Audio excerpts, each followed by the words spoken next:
नमस्कार दोस्तों, आप सभी को स्वागत है मेरी गीता में। और आज हम भगवत गीता के 6ठे अध्याय के आखिरी भाग की तरफ पढ़ने वाले हैं। यहाँ पे आज हम देखेंगे कि किस तरीके से भगवान ने हमें फाइनल गाइडेंस दिया है। पिछले एपिसोड में आपने देखा कि जब हम बात कर रहे थे, जब हम डिस्कस कर रहे थे, तो हमने क्या देखा कि अर्जुन ने भगवान को प्रश्न किया कि हे भगवंत मुझे बताइए, हे भगवंत मुझे बताइए। नमस्कार, आप सभी का स्वागत है। तो मुझे बताइए कि किस तरीके से अगर मान लो मैं संन्यास मार्ग लेता हूँ या योग के मार्ग पे चल पड़ता हूँ और अच्छी गति प्राप्त करने के बाद किसी कारणवश, विशेषतः भौतिक चीजों के कारण, अगर ऐसा कुछ हो जाता है कि मैं वहां से विचलित हो जाऊं, तो मेरी गति क्या होगी? क्या मैं घर का या घाट का रहूंगा, नहीं रहूंगा? किस तरीके से आगे बढ़ेंगे? तो मैं पद भ्रष्ट हूँ, मुझे समझ में नहीं आ रहा भगवान की मैं क्या करूं, किस तरीके से इस चीज को आगे समझूं। तो क्या आप मुझे गाइड करोगे? तो दोस्तों, ये जो है आखिरी श्लोक कुछ 6ठे अध्याय की, यहाँ पे भगवान ने बताया है कि जो आदमी योग के मार्ग पे चलता है, फिर आगे वो कंटिन्यू करे या ना कर पाए, मैंने कहा करे या ना कर पाए, तो उसकी गति कैसी होती है, इसके बारे में हम समझने की कोशिश करेंगे। तो दोस्तों, पढ़ते हैं, आगे बढ़ते हैं और समझने की चेष्टा करते हैं मेरी भगवत गीता में अध्याय 6 और 6ठे अध्याय का ये 40वां श्लोक। श्री भगवान उवाच, श्री भगवान उवाच, भगवान ने क्या कहा? पार्थ नैवेह नामुत्र, पात्र नैवेह नामुत्र विनाशस्तस्य विद्यते नहि कल्याणकृत कंचित दुर्गतिम तत गच्छन्ति। तो भगवान ने ये बताया, भगवान ने ये कहा कि हे पार्थ सुनो, हे प्रतापुत्र यानी कुंती पुत्र तुम सुनो, कल्याण मार्गों में निरत योगी न तो इस लोक के और न ही परलोक में विनाश होता है। ध्यान से सुनिए, जो कल्याण के मार्ग पे चलता है, ना तो इस लोक में, ना तो भगवान लोक में या परलोक में उसका विनाश होता है, उसका विनाश नहीं होता। अगर योग के मार्ग पे कोई चल दिया तो चल दिया, उसका विनाश नहीं होता। हे मित्र, भलाई करने वाला कभी बुराई से पराजित नहीं होता। ध्यान से सुनिए दोस्तों, कितने अनमोल वचन कहे भगवान ने। भगवान ने क्या कहा? हे मित्र तुम समझो, हे मित्र तुम सुनो, हे मित्र तुम जानो इस बात को कि भलाई करने वाला, अच्छे मार्ग पे चलने वाला कभी भी बुराई से पराजित नहीं होता। तो तुम्हारे मन में ये शंका नहीं होनी चाहिए कि अभी मैं तो भगवत गीता सुन रहे हो, बाद में ड्यूटी आएगी तो क्या मेरा कंटिन्यू होगा, नहीं होगा? तो भगवान ने कहा है तुम सिर्फ सच्चाई के मार्ग पे चलो, भलाई के मार्ग पे चलो। भलाई के मार्ग पे चलने वाला बुराई से कभी पराजित नहीं होता।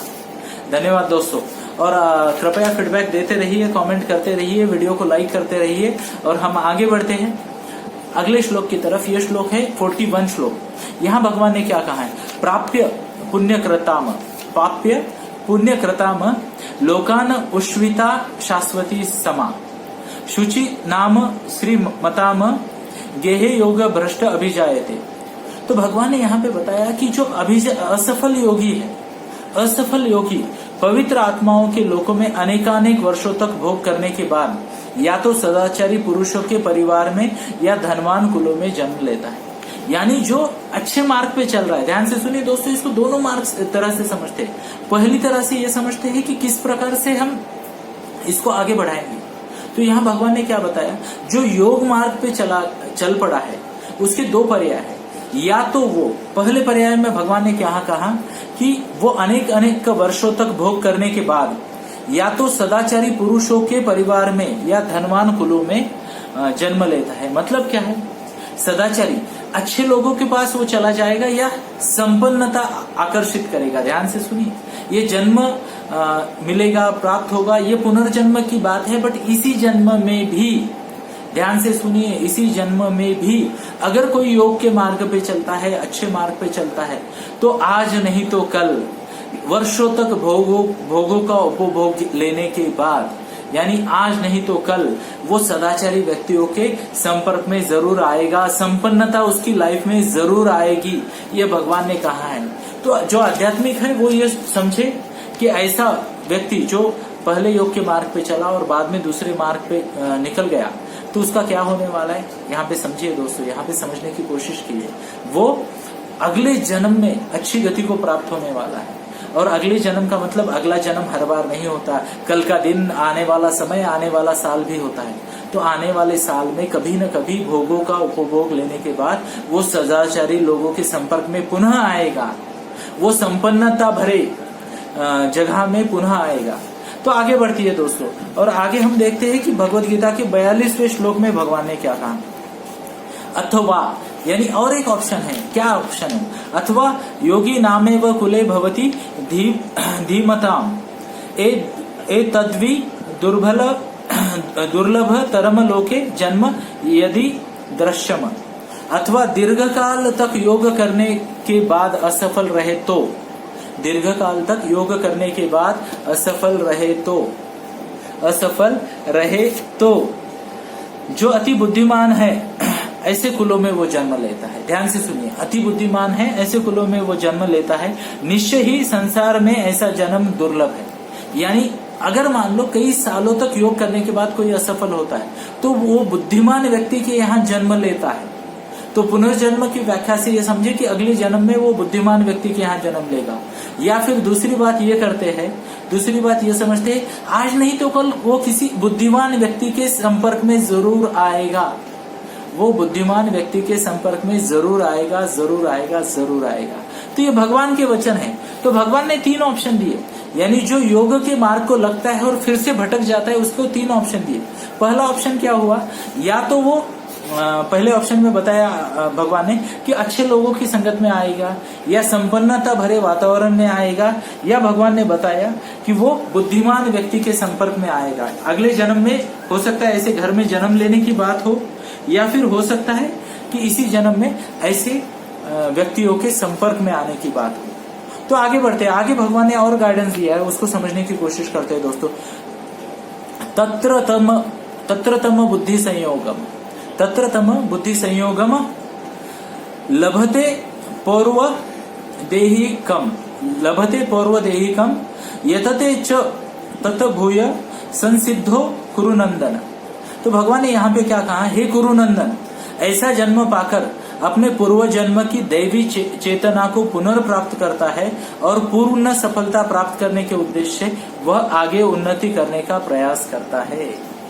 तो ध्यान से सुनिए दोस्तों, अगर मान लो आप अभी मेरी भगवत गीता सुन रहे हो, समझने का कोशिश कर रहे हो, अच्छे कर्मों के प्रति, अच्छी आदतों के प्रति आगे बढ़ रहे हो, योग कर रहे हो, आत्म संयमन करने का कोशिश कर रहे हो, लाइफ में आगे बढ़ने के, आध्यात्मिक पथ पे, प्रगति के पथ पे जाने की कोशिश कर रहे हो, और किसी कारणवश अगर आप ये पद से भ्रष्ट हो गए, यहाँ से दूसरी तरफ मुड़ गए, तो भी क्या होने वाला है, तो भी क्या होने वाला है दोस्तों, समझते हैं, समझने की कोशिश करते हैं। तो भी उस वक्त भी यही होगा, उस वक्त भी यही होगा कि या तो आपको सदाचारी लोग आज नहीं तो कल, कल नहीं तो परसों मिलेंगे, या संपन्नता आपकी लाइफ में आएगी, या किसी बुद्धिमान की शरण में आप चले जाओगे और वापस आप इस मार्ग पे आओगे और वहां से फिर से जहां छोड़ा था वहां से इसी मार्ग को पकड़ के आगे गति प्राप्त करोगे, प्रगति करोगे। ध्यान से सुनिए दोस्तों, कल मैंने एग्जाम्पल दिया था आपको ज्ञानेश्वर माउली का। उनके पिताजी सन्यास लिया, फिर से संसार में आ गए। आगे क्या हुआ उनका, उन्होंने फिर से आगे बढ़ गए उस सन्यास आश्रम में, और उनके बच्चे ने क्या किया, ज्ञानेश्वर माउली ने क्या किया, एकदम छोटी सी उम्र में भगवत गीता का ज्ञानेश्वरी वाला रूप उन्होंने लिखा, एकदम छोटी सी उम्र में। तो कितनी बड़ी प्रगति है दोस्तों, यहाँ पे आप देख सकते हो, और मैं आपको दिखाऊंगा। भगवत गीता भी जैसे ज्ञानेश्वरी होती है वैसे ही भगवत गीता भी मेरे राइट हैंड को ही होती है। तो ये ग्रंथ की रचना की उनके बेटे ने, ये प्रगति नहीं है क्या? डेफिनेटली ये प्रगति है। तो ये इंसान जो योग के मार्ग पे एक बार लग गया तो लग गया, उसकी प्रगति डेफिनेटली होने वाली है, आज नहीं तो कल। तो चिंता ना कीजिए दोस्तों, आपकी मर्यादा के अनुसार हो सकता है 5 मिनट, हो सकता है 10 मिनट, हो सकता है 15 मिनट, जो भी आपसे बन पाए, आपकी कैपेसिटी के अनुसार डेफिनेटली योग के मार्ग पे चलिए, भगवान आगे आपकी मदद पक्का करेगा। आगे देखते हैं दोस्तों, पूर्वाभ्यासेन तैनेव हीयते, पूर्वाभ्यासेन तैनेव हीयते ह्यवशोऽपि सः जिज्ञासुरपि योग्यस्थ शब्द ब्रह्म अति वर्तते। तो यहाँ पे क्या हुआ, अभ्यास, पूर्व अभ्यासेन ऐसा शब्द आया है। तो अपने पूर्व जन्म की दैवी चेतना से वह न चाहते हुए भी स्वतः योग के नियमों की ओर आकर्षित होता है। ऐसा जिज्ञासु योगी श्रेष्ठ शास्त्रों के अनुष्ठानों के से परे स्थित हो जाता है। ध्यान से सुनिए दोनों बातें, चाहे पुनर्जन्म की बात हो, या मान लो मेरे जैसा कोई व्यक्ति है 2020 में कर रहा है, 2-3 साल नहीं कर पाया, 23 में कोई बुद्धिमान व्यक्ति आ गया, अच्छे लोगों के संपर्क में आ गया, संपन्नता आ गई, और मैं फिर से जब शुरू करूंगा तो भगवान ने क्या कहा है, पूर्वाभ्यासेन, यानी पहले जो अभ्यास किया है ना, वो चेतना फिर से जाग जाएगी, वो एनर्जी फिर से आ जाएगी, वो आदमी फिर से योग में कंसंट्रेट करेगा, और प्रगति के, आध्यात्मिक हो, मोक्ष की हो या प्रगति की हो, आपको जीवन की बात करनी है तो प्रगति की बात करें, और अगले जन्म और आध्यात्मिक की बात करें तो मोक्ष प्राप्ति की बात करें। वो धीरे धीरे वापस आएगा और जहां छोड़ा था वहीं से शुरू करेगा और प्रगति के मार्ग पे चलेगा। तो भगवान ने कहा है चिंता नहीं करनी है दोस्तों, आपकी प्रगति होगी, पक्की होगी, और स्वयं भगवान आपका गाइडेंस, आपको गाइड कर रहे हैं। तो यहाँ पे चिंता की कोई बात नहीं है दोस्तों। और इसी श्लोक के साथ हम थोड़ा आगे बढ़ते हैं, अगला वाला श्लोक पढ़ते हैं। अगला वाला श्लोक यानी श्लोक 45। यहाँ भगवान ने क्या कहा है, प्रयत्नात यतमान तू योगी स शुद्ध किल्बिष, प्रयत्नात यतमात तू योगी संशुद्ध किल्बिष, अनेक जन्म ससिद्ध तत याति पराम गतिम।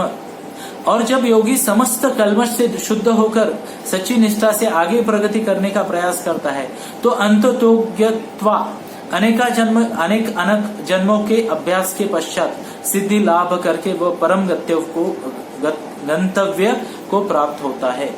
तो यहाँ भगवान ने क्या बताया दोस्तों, समझने की कोशिश करते हैं। जब योगी, तो क्या होता है, भगवान ने ये 3-4 मार्ग बताए, इससे क्या होता है, आप कम बैक कर सकते हो, मार्ग से भटकने वाला वापस मार्ग पे आ गया।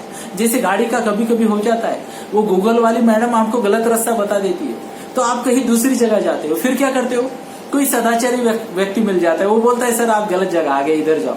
या फिर कभी कभी होता है आपका नेट संपन्न हो जाता है, संपन्नता आती है, वो नेट जोर से चलता है तो आपका गूगल मैप लोकेट हो जाता है, आप जाते हो। या कभी कभी होता है कोई बुद्धिमान व्यक्ति आपको मिल जाता है और बोलता है मैं आपको छोड़ दूंगा, और जैसे ही योगी फिर से योग के हाईवे पे लग जाता है तो उसकी प्रगति निश्चित है, वो आगे बढ़ना ही बढ़ना है दोस्तों। तो यहाँ पे क्या बताया, समस्त कल्मश से शुद्ध होकर, यानी ये सभी जो बुरे एक्सपीरियंस आ गए, बुरी परिस्थिति या मनस्थिति आ गई जिसकी वजह से आप भटक गए थे, उससे आप फिर से मुक्त हो जाओगे और फिर से प्रगति का प्रयास करता है। और ऐसा व्यक्ति आज नहीं तो कल परम गंतव्य को डेफिनेटली प्राप्त होता है। तो ये बहुत बड़ी बात है दोस्तों। इसीलिए तो मैं बार बार कहता हूँ श्रोताओं को कि हमें प्रयास करना है, बाकी की प्रेरणा और बाकी का काम भगवान स्वयं करेंगे, आगे देखते दोस्तों, आगे वाला श्लोक 46 श्लोक है। तपस्विभ्य अधिक योगी ज्ञानीभ्य अपि मत अधिक कर्मीभ्य च अधिक योगी तस्मात् योगी भव अर्जुन। योगी पुरुष तपस्वी से, ज्ञानी से तथा सकाम कर्मी से बढ़कर होता है। अंत है अर्जुन, तुम भी सभी प्रकार से योगी बनो। भगवान ने क्या कहा, तपस्वी से, ज्ञानी से और सकाम कर्मी से, यानी जो तप कर रहा है, जिसके पास ज्ञान है, या फिर जो सकाम कर्म कर रहा है, इन सभी से योगी श्रेष्ठ है। योग यानी आत्म संयमन योग है, खुद के साथ कनेक्ट करने का ये साइंस है।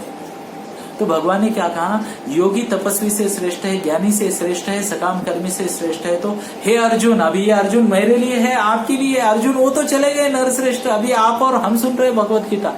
तो भगवान ने क्या कहा, हे अर्जुन ध्यान दो, मेरी बात को ध्यान से सुनो, वो योगी श्रेष्ठ हो जाएगा, डेफिनेटली हो जाएगा। और वो किससे श्रेष्ठ है, ज्ञान मार्गी से, सकाम मार्गी से और तपस्वी से श्रेष्ठ है। तो तुम भी योग करो। आगे भगवान ने आखिरी श्लोक में क्या बताया इस अध्याय के, यहाँ बताया योगी नाम अपि सर्वेशाम मत गणेन अंत आत्मना श्रद्धावान भजते य मामस में युक्ततम मत। और समस्त योगियों में जो योगी अत्यंत श्रद्धा पूर्वक मेरे परायण है, अपने अंतकरण में मेरे विषय में सोचता है, वो मेरी दिव्य प्रेम भक्ति का करता है, वह योग में मुझ में परम अंतरंग रूप से युक्त होता है और सबों में सर्वोच्च है। यही मेरा मत है। ध्यान से सुनिए, यहाँ भगवान ने ये नहीं बोला तुम ये करो वो मत करो, भगवान ने ये कहा कि ये मेरा मत है। क्या है भगवान का मत, इस तरह का योगी जो योग रूप में संपन्न है, वो क्या कर रहा है, जो अत्यंत श्रद्धा पूर्वक भगवान के साथ परायण है और जो मुझ में परम अंतरंग रूप में युक्त रहता है। यानी ध्यान से सुनिए, ये आदमी ना भगवान के अंतरूप, जो भगवान के रूप का ही एक हिस्सा है, वो भगवान के साथ ही संयुक्त हो चुके हैं, एक रूप हो गए हैं। और भगवान ने यह कहा है कि वह सबों में सर्वोच्च है, सभी में सबसे उच्च श्रेणी है दोस्तों। और यही भगवान के स्वयं का मत कहा है। और इसी के साथ ही दोस्तों हम मेरी भगवत गीता में आज 6ठा अध्याय पूरा कर रहे हैं। तो मुझे आशा है दोस्तों ये अध्याय, ये जो भगवत गीता का पारायण है, ये जो प्रवचन चल रहे हैं, आपको हेल्प कर रहे हो। अब भगवान ने क्या कहा, ये सबसे श्रेष्ठ है। कौन? योगी सबसे श्रेष्ठ है। तो आप योग करो। आत्म संयमन, योग का एक ही शब्द है दोस्तों, सिंपल वर्ड है, आत्म संयमन करना है। आत्म संयमन करना है मतलब क्या? ये मन छोटे बच्चे के जैसा भटकेगा, इधर जाएगा उधर जाएगा, यहाँ से वहां से, उसको पकड़ के लाना है बार बार बार बार बार बार। यम करो, आयाम करो, आसन करो, प्राणायाम करो, और कोई टेक्निक यूज करो, साधना करो, ध्यान करो, धारणा करो, आगे बढ़ो, बट आत्म संयमन के मार्ग पे जाना है। और इसी के साथ दोस्तों आज मेरी भगवत गीता में मैं यहीं पे रुकता हूँ। आप सभी का शत शत शत शत शत शत शत शत आभार। धन्यवाद दोस्तों। फिर से मिलते हैं कल शाम को 5 बजे मेरी भगवत गीता में। धन्यवाद दोस्तों, धन्यवाद।